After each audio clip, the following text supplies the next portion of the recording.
अल जजीरा Urdu daily Aurangabad, आपका channel. आपका इस्तकबाल करता हूँ।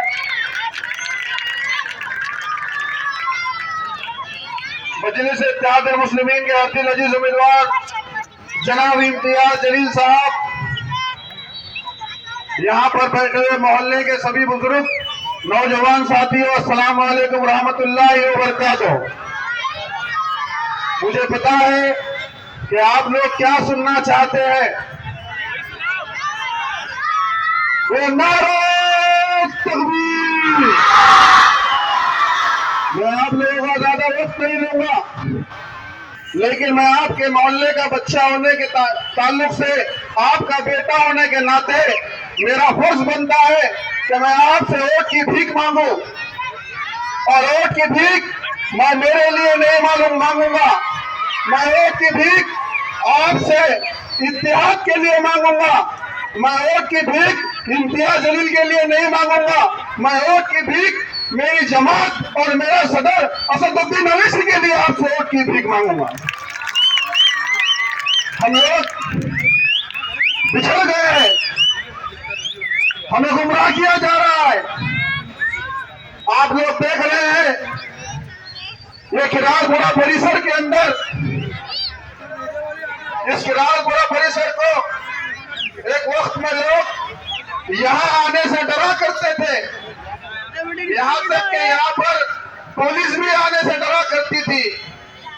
लेकिन अल्लाह रब्बुल इज्जत का बड़ा एहसान है कि आज इस मोहल्ले का नाम लोग गुरूर और फख्र से लिया करते हैं। आपको बताते हुए बड़ी खुशी होती है कि सबसे ज्यादा हज करने वाले लोग, सबसे ज्यादा हाजी लोग इस किरारपुरा परिसर में रहते हैं। सबसे ज्यादा उम्रा करने वाले लोग इस किरारपुरा परिसर में रहते हैं। यहाँ तक कि सबसे ज्यादा औरंगाबाद शहर के अंदर अगर ज़कात दी जाती है तो इस किरारपुरा से दी जाती है। तो मैं इम्तियाज जलील साहब को एक बात बताना चाहता हूँ कि आप बेफिक्र रहिए। इस मोहल्ले के नौजवानों से, इस मोहल्ले के बुजुर्गों से, ये लोग गाने बजाने वालों के किसी के भी बहकावे में नहीं आ सकते। हमने यहाँ पर इत्तेहाद हमेशा से पैदा किया। यहाँ पर कांग्रेस का सेकुलर माहौल हुआ करता था एक जमाने में, लेकिन इस किरारपुरा के नौजवानों ने और बुजुर्गों ने उन ढोगी सेकुलर कांग्रेस को दफनाने का काम किया। आज मजलिस इत्तेहादुल मुस्लिमीन आपके बीच में है। मजलिस इत्तेहादुल मुस्लिमीन को वोट क्यों करना चाहिए? क्योंकि हमारा इस महाराष्ट्र का, इस औरंगाबाद शहर का मुसलमान, जो औरंगाबाद शहर की तारीख यह है, जो औरंगजेब रहमतुल्लाह अलैह के सीने में बसता है औरंगाबाद, इस औरंगाबाद सरजमीन में औरंगजेब रहमतुल्लाह अलैह बसते हैं। और इस औरंगाबाद से इत्तेहाद 2014 में पैदा हुआ था, क्योंकि हम लोग, हमारी जमात और हमारा एक कायद जनाब बैरिस्टर असदुद्दीन अवैसी साहब है। हम कभी दूसरे को कायद नहीं मान सकते। बाबरी मस्जिद की जिम्मेदारी लेने वाले शिवसेना को हम अपना कायद नहीं मान सकते। नरेंद्र मोदी की बीजेपी को हम अपना कायद नहीं मान सकते। मुजफ्फरनगर के दंगे करवाने वाली समाजवादी को हम अपना कायद नहीं मान सकते। कांग्रेस की सरकार में टाटा पोटा लगाकर मुस्लिम नौजवानों को जेल में डालने वाली कांग्रेस के हम कायद नहीं बन सकते। हम उनके गुलाम नहीं बन सकते। हम गुलाम उनके बनेंगे जो हुज़ूर पाक सल्लल्लाहु अलैहि वसल्लम के खिलाफ अगर कोई गुस्ताखी करता है और उसके खिलाफ कोई आवाज अगर बुलंद करता है तो हम उसको अपना कायद मानेंगे। हम इन झूठों को अपना कायद नहीं मानेंगे।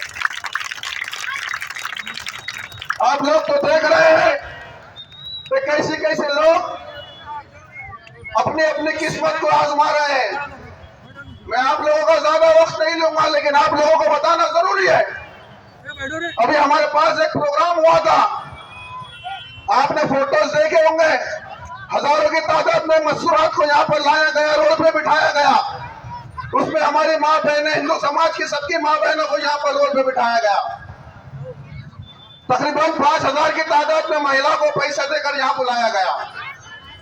अगर एक लेडीज को अगर 500 रुपए भी पकड़े, तो जब तुम एक सभा के लिए 25 लाख रुपए खर्च कर रहे हो, तो मुझे नहीं लगता कि आप अपनी मेहनत की कमाई को ऐसे जाया करोगे। आप लोगों को खुल के बताने की जरूरत नहीं है। आप लोग जानते हैं, आप लोग पढ़े लिखे हैं, यहाँ पर नौजवान मौजूद है, सोशल मीडिया का जमाना है। आप लोग जानते हैं कि इनकी दुकानें कैसी चल रही है, बीजेपी की तरफ से इनको कैसे टप्पों में पैसे मिल रहे हैं। नौजवान आजकल तो इतने होशियार हो गए हैं, किसको कितना टप्पा आया, इम्तियाज में 10 मिनट के बाद में मैसेज आता कि भाई उसको इतने का टप्पा आ गया, वाजिद भाई उसको इतने का टप्पा आ गया। अरे भाई, मेरा आपसे एक ही बोलना है कि तुम टप्पे लो, उससे हमको कुछ लेना देना नहीं है, लेकिन तुम्हारे थोड़े से मफाद के लिए इस उम्मत को रुसवा मत करो। पहले हम खासदारगी की रुसवाई से बाहर नहीं निकले। नौजवान उस दिन को आज भी तकलीफ से देखते हैं कि जब पुलिस मुझसे इम्तियाज जलील साहब अपनी आंखों को झुकाकर वहां से निकल रहे थे और दूसरी तरफ से जय भवानी जय शिवाजी के नारे लग रहे थे।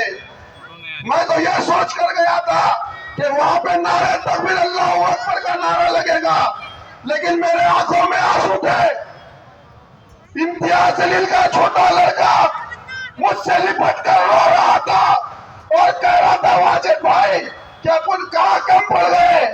मैंने कहा कि बेटा तू छोटा है, अभी दुनिया बहुत बड़ी है, इंशाअल्लाह हम इम्तियाज जलील को कामयाब करेंगे और इंशाअल्लाह एमएलए बनाकर इस औरंगाबाद से जरूर भेजेंगे।